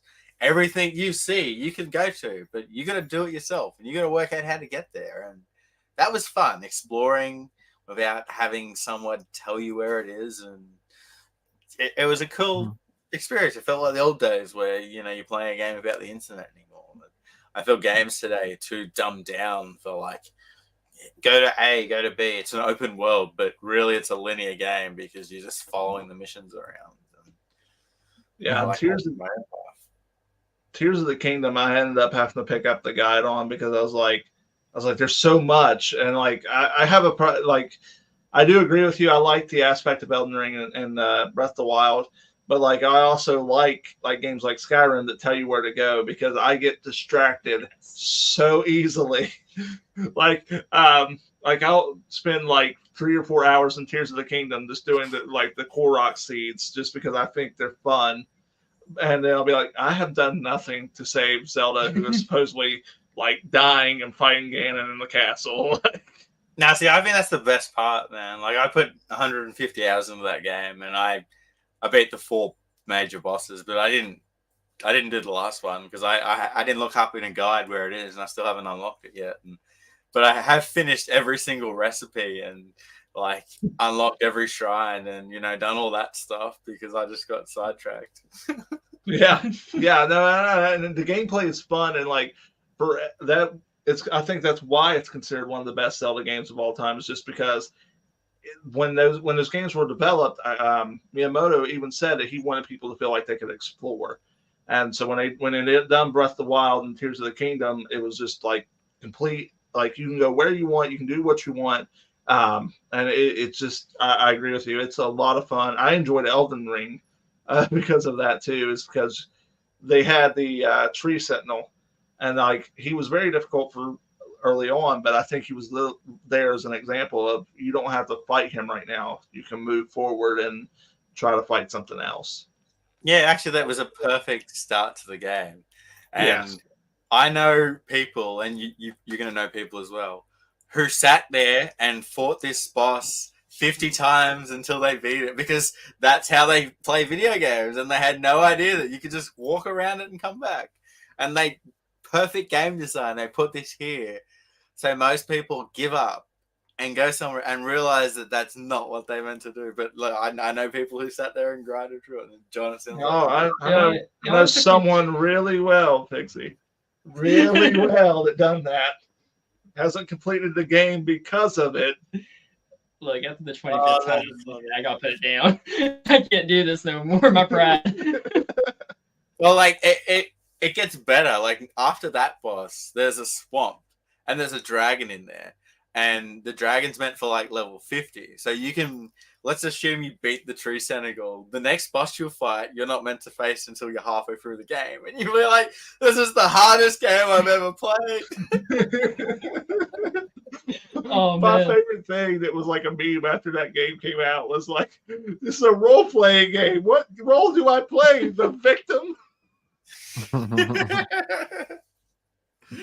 Oh my god! Like John, you're gonna hate me. I played that game for 10 hours before I died because like I'm a Dark Souls veteran, so I just running around doing things, leveling up, and it wasn't until I got like stuck on one of the bosses that I like died for the first time. I'm like, oh okay. But like the way I play Dark Souls games is the boss is the last thing I do. I want to explore the whole level before I fight the boss. Yeah, I'm going through what I like playthrough right now. I'm just about to start. Sorry, I didn't mean to cut you off there, Joe. That's all good. That game is like the perfect example of what I mean by like the quests are engaging and like they're like cool stories. It's not just a marker on a map. It's like some lady who's like, my daughter ate poison and died and I need to bury her corpse, but this asshole stole her necklace and he killed her little brother and go fuck him up. He's a piece of crap. You know what I mean? And I'm like, you know what? Screw this guy. I am gonna go. Like, I don't know. Like, you know what I mean? Like it gets you like a little invested. You get like, motivation to do so. And it's but then in it, she won't tell you where it is, and you won't find that guy for 20 hours. Correct. But when you do, you'll fight this tough guy, and you'll be like, "Oh, this arsehole was tough." And then you'll pick up a necklace, and you'll be like, "Oh, that was the lady." And then you backtrack through the game to find her, and she gives you like a key to this door that's been locked, and you're like, "Oh, it's all coming together now." Yep. It's so Demon Souls done that too. Yeah, it's so good, man. So good. I grinded through Demon Souls back in like 2014 on PS3, and I had actually. This is where I had the same experience to you, John. I spent 20 hours on the first level of Demon Souls because I did not know what to do, and I sucked, and I just kept dying and kept trying again and kept trying again. I didn't realize that you could run past all the enemies, and I actually gave up on the game. I never beat the first level, and I then played Dark Souls 3. And finished the game and went back and played Dark Souls 1 and finished it and played Bloodborne and finished it and finished Dark Souls 2 and went back to Demon Souls. And I didn't even die on that first level. I went through it without dying and realized how easy this was. And it was just the way I was approaching it was the wrong way. And I was approaching it like I play Ratchet and Clank. You kill everything because you're the main thing. But no, that's not how you approach a Dark Souls game. You take on fights if you can win, and you be strategic. And yeah, it's a good way of looking at games differently. And I do this for a lot of games now. Like I go in and, am I playing it wrong? Are you meant to play it a different way and different things like that? Yeah, see, I played Bloodborne. I got about, I would say, halfway through Bloodborne and was loving it. And then every time I pick up Dark Souls or Elden Ring, it's just like, hey, we hate you. We're going to kill you 20 more times and rub it in your face. Yeah, I could kind of understand that because the way Bloodborne designed is it wants you to have a really aggressive play style, where Dark Souls is kind of the opposite. So, if you're a great Bloodborne player, you can play Dark Souls, but the average Dark Souls player is like shield up, sword, dodging most of the time. Where Bloodborne, you constantly in there attacking and parrying and getting in there and fighting. So it does make sense. I never made use of the parry system in Dark Souls 3. That was the first one I played too, and was like, oh, okay, I really like this.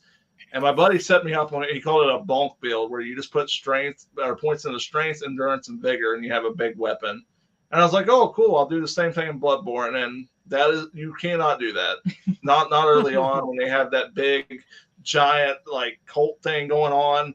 Like, I remember I walked through, I was like, oh, I can get these guys. And then, like, you turn around, there's 12 of them. It's like, oh, I'm just going to go this really, you like lure them out one at a time. And Jacob, I wanted to ask if you've ever played Sekiro. Sekiro, no, actually, that is the only From Software game I think I haven't played yet. I want to, but it's actually here recently been, at least in our area, semi-rare, like hard to get your hands on. So I'm waiting until I can find a copy for my PlayStation, or shoot, at this point I'll take Xbox, and just so I can play through it. So I think you're going to struggle with Sekiro, because I was exactly the same as you. I didn't parry, and I carried myself through all these games without parrying. But in Sekiro, you have to parry, because the way to beat the bosses is you have to get their parry meter down, and you can only hurt them when you've successfully like blocked 30 or 40 attacks, and it's hit their stagger, and that's when you can do attacks. And it was, for me, it was the hardest game I ever played, because that's not how I played these games. Absolutely, yeah. I think, and that's what I like about it with those types of games, which I haven't played Sekiro yet, but you can do different builds that can accommodate your play style or go kind of against it. So I think that's what is the draw to a lot of the Dark Souls games. And it just have so much replayability. Like, absolutely. I went through and did a Soul Level 1 Dark Souls 3 run, and like, it was hard, but my first playthrough of Dark Souls was harder than my level 1 playthrough, because it felt so good to beat the boss of the game when you're level 1. It's just like a cool thing to be like, oh, I did that, and it's cool. Absolutely. Yeah, my buddy, we were at a party, and he like, we were all, he was like, go fight the first boss of Dark Souls 3. And I never played one, and I died so quickly. And he said, now watch this. He would do the Wretched with the club, and then like kill the first boss within the first like 5 or 10 minutes. I'm like, parries it and does the perfect attack. So like, it's really like the easiest boss in the game if you know what to do, but if you don't know how to parry, then you're gonna have a hard time. Yeah, exactly. And he made quick work of it. He was like, all right. He's like, y'all, every single one of y'all will be a beer. I'm like, all right. He knew what he was doing. Hey guys, we like to have a video game quiz on this podcast. So it's time to play the Figsies quiz. You guys ready? Yeah, I'm ready. Let's do it.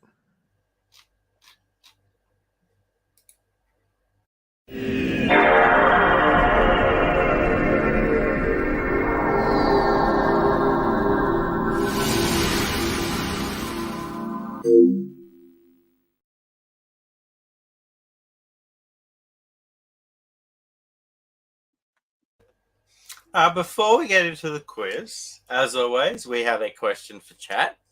So chat, this one's tough. I got given a question last night and I couldn't name it. So good luck. Here is your question for the week. And this one was done by Andy. So we need you guys to name the full video game title. This isn't for you and Jacob. This isn't for you and John. This is just the chat. Yeah. While you guys are thinking about that one, let's get into the quiz. So, you guys might have seen the title of the show this week is what are the highest grossing movies based on a video game? And you might have noticed that we haven't talked about that at all. Because the topic of today's quiz is going to be the 10 highest grossing video game film adaptations of all time. So you guys have to name each of these movies. I'll take either the movie or the franchise. I'll take the franchise. That's fair. You're going to have 3 strikes each. How's it going to work? Yeah, so you're all going to be on your own team. So you guys are going to be competing against each other too. Okay. Give me 1 second.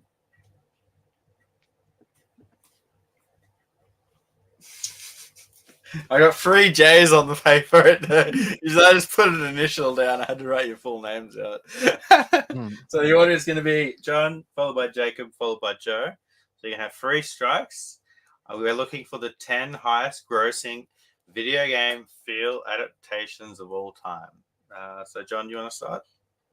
Okay. Let's say Uncharted. Uncharted is number 5. John takes the first point. Jacob, you're up. The Illumination Super Mario Brothers movie, the one that came out last year. The Super Mario Brothers movie is number 1. Joe? The Resident Evil franchise. Resident Evil, the final chapter, is number 10. And John? I'm going to say the Ratchet and Clank movie. Not on the list. John, you take the first strike. Jacob? Mortal Kombat. Ooh, Mortal Kombat. Also not on the list. Jacob's got a strike. I'm surprised. Yeah. Joe?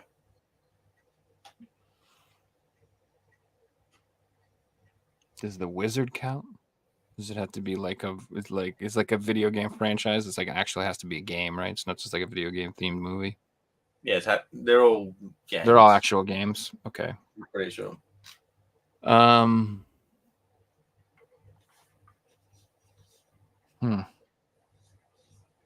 Why is this so hard? Round 1 was easy. Oh no. I feel like Street Fighter the movie is going to be on there, but it shouldn't be. So I'll say Street Fighter the movie. Street Fighter the movie isn't on there. Okay. Joe has a strike. John? Oh God. Based on a movie. Oh, I got one. Oh man, that's tough.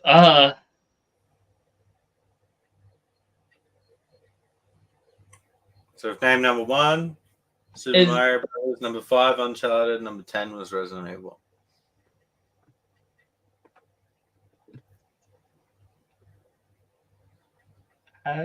Is it just movies or is it like TV shows as well? Just movies. Just movies? Okay.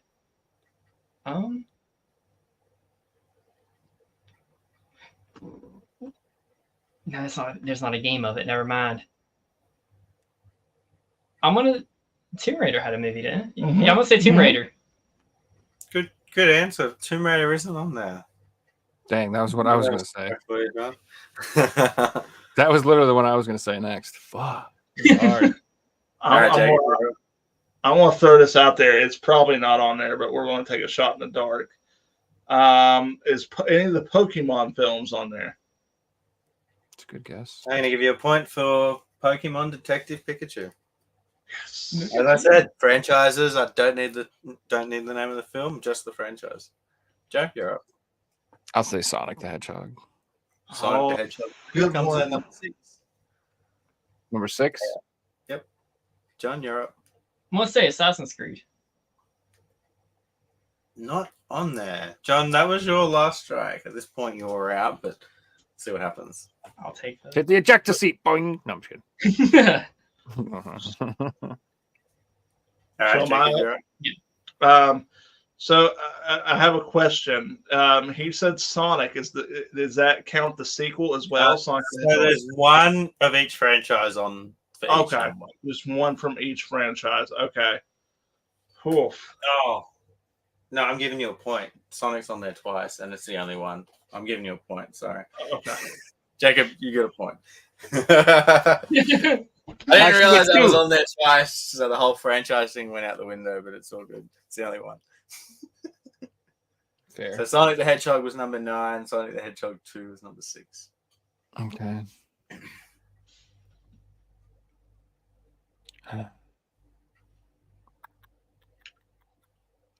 Missing Man. the 3rd, 4th, 7th, and 8th highest grossing video game film of all time.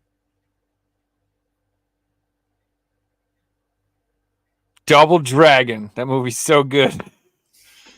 Double Dragon is not on there, Joe. It better not be on there. Have you ever seen that turd? Have you ever seen that movie? All right, Jacob, you're up.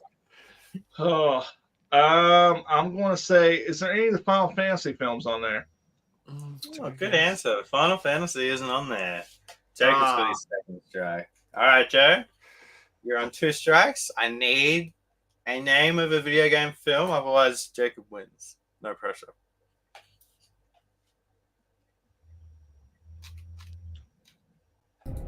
Man.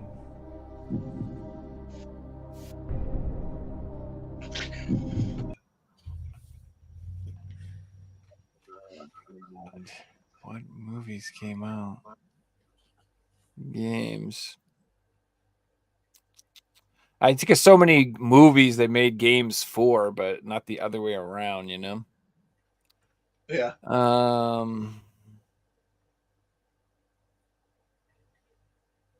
God, there's got to be one that's like so obvious. Yep.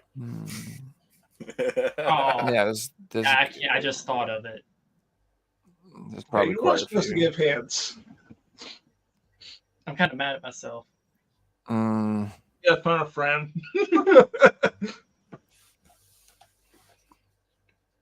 This is killing me. Castlevania's had shows, not movies, right?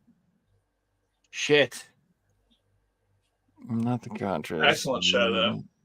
It is a good one. It is a good one. Where do you go first, Joe? Dude. I don't know, man. I got nothing, bro. Can I pass? Shit. I'm giving you a strike, and with that means today's winner goes to Jacob. Well done, Jacob. Was Tekken on there? Tekken movie wasn't on there, right? Tekken wasn't on there, so I'm going to go through the ones you missed. So we had Prince of Persia, The Sands of Time. I forgot all about that.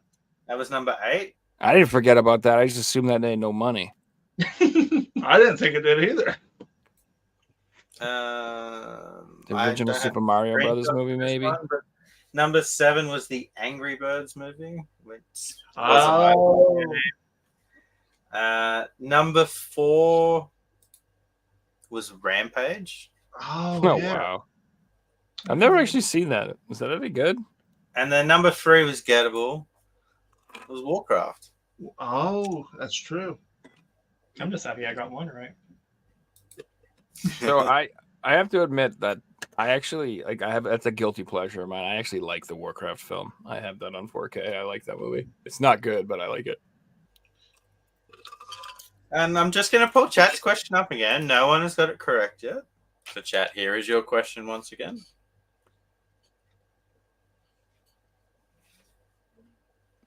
It's definitely on the harder scale, that's for sure. Well, scooch in. I'm not going to say it, but I want to see what they're working with. So if no one gets it, you guys can jump in, chat on the next show and answer. We'll keep the question until someone gets it right. You guys got any pickups to show off this week? Yeah, I got some. Yeah. I'll let you get first. David. Oh, aren't you just a sweetheart? So I recently just picked up The Godfather for the PS2. I've not seen the movie. I know it's a classic. I'm a little behind on that, but everyone has I've talked to, it says give this a shot because I really like the Mafia series. So I figured I'd pick it up. I loved Mafia, and I loved it that much that I went out and bought The Godfather and The Godfather 2 and played it right after. And it's not as good as the Mafia games. No! Like, they're good games, but if you're comparing them to Mafia, they're not that good. So you got to go in with a different frame of mind that it's just a good Mafia game. It's not Mafia 2 or Mafia 1 or Mafia 3. So, Gotcha. And it gets a little bit repetitive, like in Grand Theft Auto San Andreas, where you've got all like the gang wars at the end of the game, you got to keep taking over territories and things like that. Yeah, Saints Row 2 had it too. Mafia 2, Godfather 2 has a lot of like that elements. Like you need to take over this territory and you've just lost this one, and it feels like you're just doing. Yeah, it's fun, but it's not Mafia 2. Gotcha. Okay. My pickup, I got Grand Blue Fantasy Relink. Nice. I'm absolutely loving this game. I love the whole just how you get your teammates through crewmate cards. So it's not everybody's getting the same teammates at the same time. You can kind of pick and choose who you want, and I just love that feature. Plus, it gives me a lot of months to harnify. So if like you go to your story quest, and then there's a quest counter, and you can just kind of pick and choose what you want to do with that. And I'm really enjoying that one. Yeah, that game looks absolutely incredible. I would maybe pick it up as well. I would have if I had time to play it. I've just been busy playing other stuff. Otherwise, I would have bought it. But I just was like, I can't play it right now anyway, so I'll just wait till hopefully it's cheaper. Yeah. I picked up The Simpsons Hit and Run. Nice. Let's go. Everyone talked about that. I've not played it yet, so I saw it and there was a good price on it. So I said, well, I might as well pick that up. Oh man, it's like I hope you love it just as much because it's a nostalgic thing for a lot of people these days. But it's I played a handful of missions, and I've never seen a video game, especially for a cartoon, maybe with exception of South Park. I love those, but it really done a good job of like getting the whole feel of the show and putting it into a video game. Sometimes that doesn't flow so smoothly, but the developers on that done such a good job. Yeah, I'm hoping that gets the remaster treatment. Like, why are you giving us The Last of Us 2 when The Simpsons Hit and Run hasn't got a remaster? Yeah, exactly. I picked up a PS3 game. I got Quantum Theory. Huge fan of the Gears of War series, and this is pretty much to me a clone of it. I mean, it plays and feels just like the Gears game, and I'm loving it so far.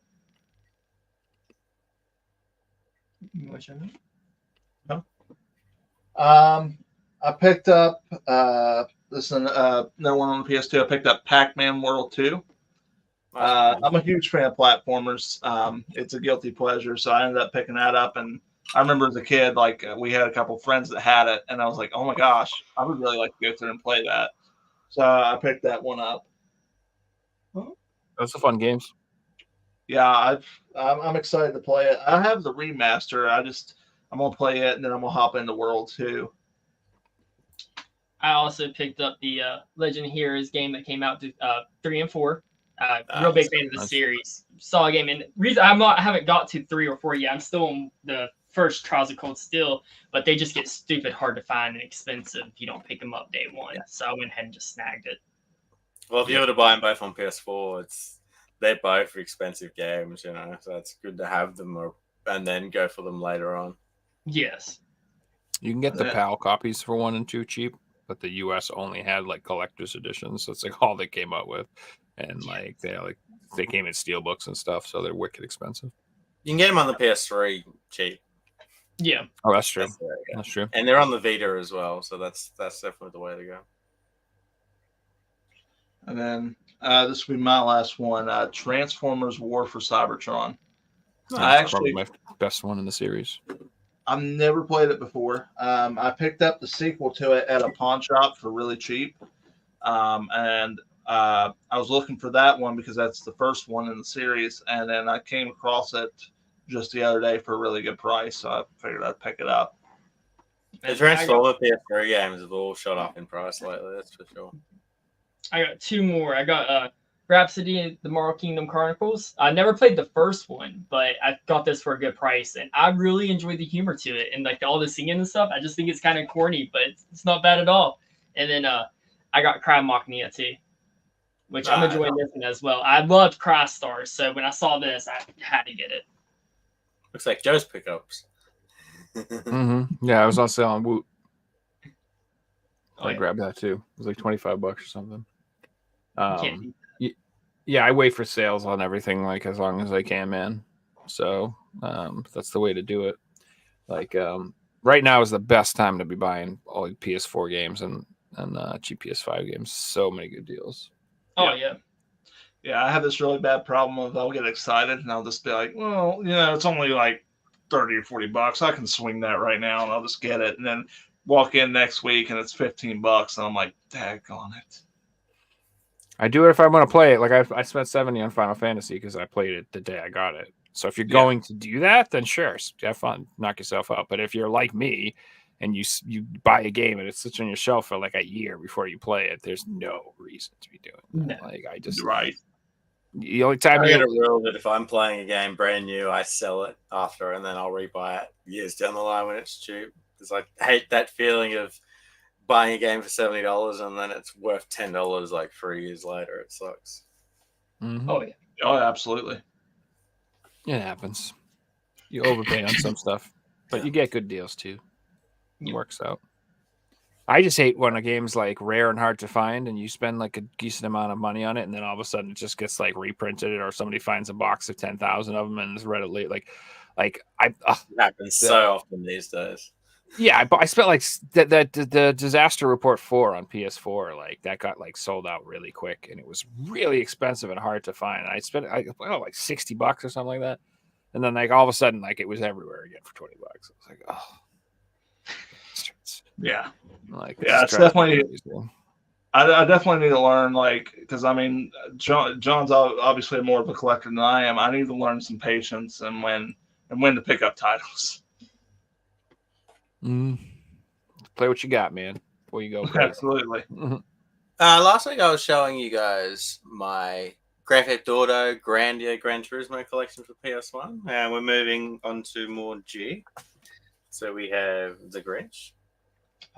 It's actually really expensive, so it's pretty cool to have.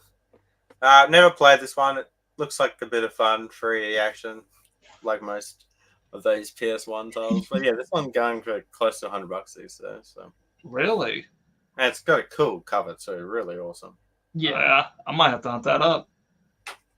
No idea about the difference between the US and the PAL versions, but yeah, the PAL version over in Australia is pretty pricey. Here we have Gunship. One of the older PS1 titles. It's got the full artwork. Unfortunately, it's not a SMUP. It's just like a army helicopter type game. It looks like it could be a SMUP though. I love the Jungle Strike, Nuclear Strike, Soviet Strike games. Those helicopter games. Those are really fun. They milked them on PS2. There's so many like clone versions of those games. It was bad. Yeah. Next we have Hardcore 4x4.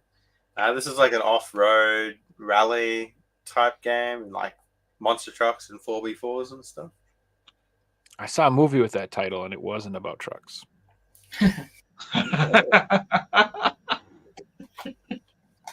here we have a classic, and this one's basically turned into a meme these days, and that is Harry Potter and the Philosopher's Stone. It's a meme because of how bad the characters look in this game, but it's actually a lot of fun. This is quite a fun Harry Potter game. So I mean, Hagrid looks amazing. That's my guilty pleasure is licensed video games. It's like if I see like a Shrek or Robots or something that was a movie tie-in, I'm like, okay, I'll pick it up to play it. Dude, especially in the era that you grew up in, because you're nostalgic for the movies, not just the games. It makes it like a double trip. Dude, the PS2 has so many tie-ins, man, for so many weird shows, dude. You could go on an endless hunt for that stuff. Oh yes, And I totally would do it. And I would play that and be like, yeah, this is garbage, but I love it. Here's one that's really exciting to have in the collection. It's a series that I love. And it is Harvest Moon, Back to Nature. And that is awesome. It's in really beautiful condition, complete. And just, beautiful Harvest Moon title. A little bit outdated these days, but it's still a lot of fun. I prefer to play the modern or Stardew Valley or something. Yeah. No, Stardew Valley was a game I didn't expect myself to enjoy, but I did. Oh, so good. We're getting, speaking of Stardew Valley, we're getting 1.6 on the 16th of March for PC, and me and Joe are going to be streaming a co-op playthrough together, so check that out, guys. Let's go. Definitely will. I'll be doing that day one, Joe, 100%. 2 weeks. That's right. I'll be drawing penises in your field with the hoe. Can't wait. All right, so this next pack's actually pretty exciting. So here we have, this is called the Help Charity Collection. Now, this includes 3 games. It has Road Rash, Myst, and Broken Sword, where they're all quite pricey games. But you can get this charity pack for like $20. So to have 3 games at like $30, $50 each for $20 is really cool. And it comes in this big double case with 3 discs in it, manual as well. It's really cool. I mean, it makes a lot of sense. So, like, when you play Myst and you get pissed off and you can't figure out what to do, you can just log on to Road Rash and smash someone in the head with a pipe. that always soothes my frustrations. Exactly. It's like, I may not be smart enough for Myst, but I can smash some people in the face real good. Well, I wanted Myst, and I want Road Rage and Broken Sword, and I just couldn't afford any of them. So this is the replacement. The Broken Sword games are cool. Those are fun, like point and click adventure games. If you guys have ever played those. They're great fun titles. I don't go to any of them except that one. I got like 3 of them. I think I have 2 on the PS1, and then I have 1 on the PS4. I think, and I'm missing a couple in the middle there. Yeah, here's one that's pretty cool. This is called Hidden and Dangerous. It's sort of like a spy game, like a James Bond clone. Is the developer on that Acclaim? Illusion Software. Okay. I know sometimes the Acclaim titles are not the greatest, but they're still fun to play through just to kind of mess with. Now, this next one's a bit of a banger for the collection. It's a pretty expensive game these days, and it's a good title. And that is Jackie Chan Stuntmaster. Oh, dude, I want that so bad, dude. That's like one of the games I still want on PS1 desperately. That's a great game. Yeah, this unfortunately this one in both regions is like $100 to $150 these days, and even like incomplete loose copies go for a lot of money. So if you can see this one, grab onto it. And I got the Australian version in the small case. Pretty cool. Yeah, so it's like a beat 'em up. But it's got like pretty good graphics, honestly, for a PS1 game, and it's a lot of fun. That's just a cool game. Jackie Chan's awesome. Yeah. Again, that movie tie-in thing, real nostalgic with Jackie Chan movies from the 90s. I remember he had that. Here's another really fun game, and this game's cheap. You can pick this up for like $10, and that's Jeremy McGrath Supercross 98. I love the old motorbike games where you do tricks and get points and races in this. Yeah, it's so much fun. It reminds me of a lot of Tony Hawk's and Bob Barker and different games like that. These are just so much fun. You can play them with multiplayer with friends, play the campaign mode, still have a really good time.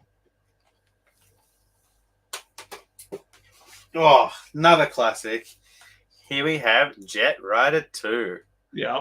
Everything I said about the last game applies to this one. Arcade Racer, it's again so much fun in split screen. And it has the original vertical split screen. That's Jet Moto, right? That's Jet Moto here? I'm pretty sure, game? Yeah. I'm pretty sure that's the same game. You know what they do? They change the name of the titles. Oh, not to be sold separately. I wonder what this was bundled with. If you know, let me know. And, this one, rest in peace, Jonah Lomu. Here we have Jonah Lomu Rugby. Now, if you don't know rugby, you won't know that Jonah Lomu is probably the greatest rugby player to ever play the game. He was from New Zealand. He had a bit of a growth disorder and unfortunately passed away at 40 because of it. But because of that, he was a big man and he could run the 100 in 10 seconds flat. So he was just absolutely insane. But he got his own rugby game, and yeah, here we have it on PS1. And now he lives on forever in PS1 form. Yeah, well, the legacy of Jonah Lomu is just forever. That's how I want to be immortalized. Is like a bunch of blocky square pixel. That'd be great. Like, play as the newest protagonist, Joe Rad. Meow. in rugby, I'll take it. That'd be pretty rad. A Lego game. I want to be in Joe Rad. Def Jam fight for New York. Yeah, exactly. There you go. All right, Jay, you're up. What have you got for us?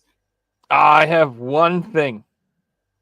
That's it. So don't get too excited, everybody. It's been like 24 hours since the last show. It's like less than that. But all I did is I finally picked up the silver PS5 controller. It's pretty fire, dude. I did not know that was out. That looks beautiful.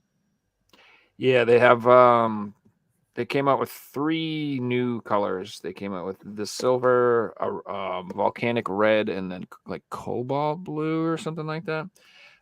Basically, it's this one, which is the best one, a dark blue. So there's the light blue right there. They came out with like a darker blue, which looks good. And they came out with a red, which is like extremely similar to this red right here. It's like very, very similar. So like, it's honestly irritating me because like I planned on getting like all of the colors and all of the plates, but like I don't want to spend another $150 on a red plate and a red controller that looks exactly like the red plate and the red controller I have. That's freaking dumb. Like, it's so dumb. Why didn't they make orange, green? Like, there's other colors, guys. The only it's like it's 2 different teams picking, and then they have no idea that they've already done the red one. It just irritates me, but I do like this silver. It's not quite the real silver, so like I have like here's the real anniversary controller they came out with color. Although this is like a janky one with a fake back. Somebody, I don't even want to talk about this. I bought this. Somebody was like, "Oh, this is get a controller." I got it like $10, but then I'm like, "Oh, you asses! This is a fake back." Anyway. $10 for controllers. Yeah, it's like $10. This is like $80 if you have like the real back, which I do have a real one. It's got the fake button on the front too. Or is that you were talking about the controller and the plates? I picked up this one, but I couldn't get the plates, and I'm so mad about it. The plates are like $250. I know, they're insane right now, and I was hoping that Sony would be nice and give us another drop. And that would be the end of it. But no, Sony was like, we're done.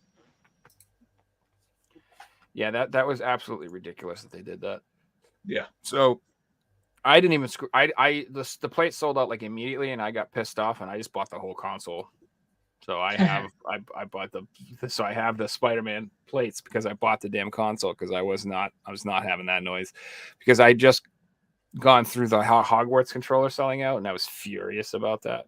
And like that's just gotten more and more and more expensive, and it's just gotten worse and worse and worse. So I was like, same thing's gonna happen with these plates. I'm not gonna make more, and they're just gonna get more and more and more expensive. So I'm like, I'm not doing this. So I wish I had done that. So, like hindsight's 2020. I would have totally done that if I known, but unfortunately, guys, I can confirm that chat have correctly named this week's question because Cassidy Bays has named it with Scooby-Doo and the Cyber Chase. Well done, Cassidy.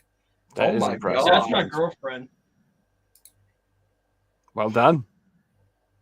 That was a tough one, so well done.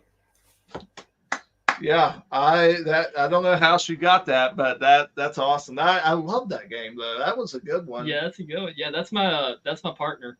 Actually done well. In fact, we all got tested last night on that question, and none of us got it right. So well done. Congratulations! I'm impressed. The Scooby Doobies. You have to go home. Yeah, I know. Tell her. Yeah, I didn't know she. Yeah, that's awesome. Glad you showed up to support. I was looking at it like Pursuit. What Pursuit? But it was Chase at the end, and I had no idea what the title was. Yeah, that was cool. So, Hey, how long you guys guys, been doing your haven't asked podcast about your- for? Yeah, I want No. to know all about you. Yeah, you think the exact same thing I was, Fixie. That's so funny. So we just recorded our second episode. We done the first episode about 3 weeks ago. We delayed episode 2 on account of this. We wanted to be able just to kill 2 birds with 1 stone. That, and it gives us a little bit more time to edit and put it out. So it's still fairly new out there, but I feel like we fell right into a groove with the first episode. I know we were worried that there's going to be like some awkward silence, and that we were going to run out of conversation after 20 minutes. But I think for each episode we've done over an hour, and we're like, that's excellent, cool. It was a lot of fun. That's the go, and that's the thing about podcasts is once you start talking, it's more of a case of I got all these things to say and not enough time to say it. Yeah, I mean, I just keep making jokes about JP's mom, and it's like a gift that keeps on giving. That's at least 50 minutes of each episode. Yeah. It is. It's like he's trying to talk about games, and I'm talking about Megan his mom. It's great. Great time. Everybody has fun. So, guys, right now the channel isn't called the X Co-op Gamers; it's Captain Nemo Productions. Yes, that is correct. It's Captain Nemo Productions. It may change to XCO Gamers in the future, but right now it's going to stick to the production's name. Well, guys, I've got the link to their YouTube channel in the description, so be sure to go and drop a sub and check out their podcast. Yes, I checked out the first episode; it was a lot of fun. So I'm sure the second one's going to be just as good. We've had a lot of fun tonight. So we actually we started to record episode 2, and we were using 2 devices, one to record the video, one to record the audio, and we talked for 20 minutes without recording the video. So we had 20 minutes of audio that we're not sure what we're going to do. I may use it for promos for TikTok because I had a joke in there I was so proud of. It was good. And it's gone now. Wasted. Yeah. Just take some still frames and edit it up and throw it on TikTok. Make something out of it. There we go. That's what. That's the good thing about doing these shows live is we know it's working from the start because everyone will be like saying, "We can't hear you," or "We can't see you." Yeah. Yes. I've recorded YouTube videos before, and then you watch it back and you realize that like the mic was on mute, or one thing wasn't working, and it's just like. How can I put that energy into another video if my coffee's worn out now? If there are videos on my channel that like are rushed because I've recorded it twice. Absolutely, yeah. I feel like with the second recording of ours, like we had so much energy in the beginning half, and then episode 2 we were like, yes, we have to talk about this again. Oh yes. Let me ask that question I just asked you 5 minutes ago. Yeah. Yes. Let me ask you the same question because we're on the same topic. Dude, wait till you get to like 200 episodes deep.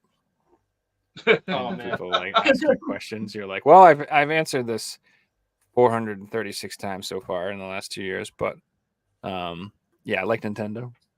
It's like, after a while, it gets tougher and tougher. I can answer all Joe's questions, and he can answer all mine at this point. Yeah, pretty much. Well, guys, we might call that a night. I got a mate coming around soon, so I got somewhere to be, unfortunately. But thanks so much for coming on, guys. It was a lot of fun. Yeah, it was fun. A lot of laughs too. Thank you so much for having us. We really appreciate it. Yeah, absolutely. It was fun. Yeah, so I've had a lot of fun. Do you guys do your podcast the same time every week? So, with the exception of last week where we delayed that episode, it's going to be. I think we're going to do it It's going to come out this Wednesday. I think. This Wednesday, and then it's every about week. Yeah, every other Wednesday then. That's the key, doing it at the same time every week, so people realize, this is when I'm going to watch the podcast. Very cool. So yeah, every other Wednesday. Yes, that is correct. Make sure you guys subscribe, catch it up, and you guys see me in the chat. I'll pop by and say hi too. Absolutely, I appreciate it. Yeah. So have a good night, everyone. Enjoy your weekend, and we'll see you guys in the next one. Peace. Good night, everybody. Thanks for having us, guys.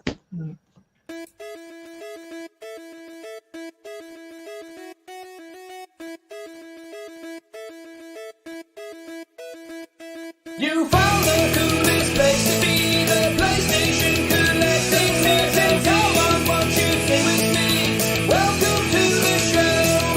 Gather round the boys and girls, collectors from around the world. Let's show them